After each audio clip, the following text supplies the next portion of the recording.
உங்கள் எழுச்சி தமிழர் தொலைக்காட்சி. புரட்சி பயணத்தில் இந்திய மாநகராட்சி பணியாளர்கள். இந்திய திருநாட்டில் உள்ள, அதுவும் கல்வியில், அரசியலில், தொழில் துறையில் சிறந்து விளங்கும் திறமைமிகு இந்திய திருநாட்டில் கேரளா, தமிழ்நாடு, ஜார்க்கண்ட், மேற்கு வங்காளம், அஸ்ஸாம், மும்பை இவ்வாறு பல்வேறு மாநிலங்களில் இருந்து மாநகராட்சி பகுதிகளில் பணியாற்றும் பணியாளர்களின் 5வது மாநாடு சென்னையில் டிசம்பர் 19, 2024 முதல் தொடர்ந்து 3 நாட்கள் நடைபெறுகிறது. இந்த மாநாட்டில் கலந்து கொள்ள பல்வேறு மாநிலங்களில் இருந்து நூற்றுக்கணக்கான பணியாளர்கள் கலந்து கொண்டுள்ளனர்.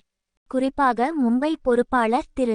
மெலின் அவர்கள் கூறும்போது, முதல் மாநாட்டில் தேர்வு செய்தபடி மும்பையில் மாநகராட்சியில் 1200 பேருக்கும், 2வது தீர்மானத்தின்படி 2700 பேருக்கும், 3வது மாநாட்டு தீர்மானத்தின்படி 580 பேருக்கும் மும்பையில் பணி நிரந்தரம் செய்யப்பட்டது.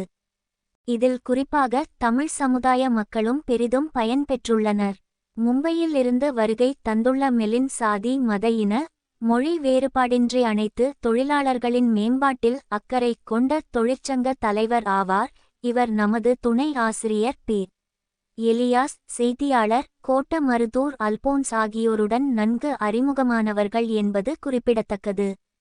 திரு. மெல்லின் அவர்களின் பணி சிறக்க, ஒட்டுமொத்த மாநகராட்சி பணியாளர்கள் வாழ்வில் ஏற்றம் பிறக்க வாழ்த்தி மகிழ்ந்து, சம்பந்தப்பட்ட மாநில அரசுகளுக்கு அவரவர் மாநில மொழியில் புரிந்து கொள்ளும்படி இச்செய்தியினை பகிர்ந்து கொள்ள செய்வதில் தமிழன் உதயம் பெரும் மகிழ்ச்சி கொள்கிறது.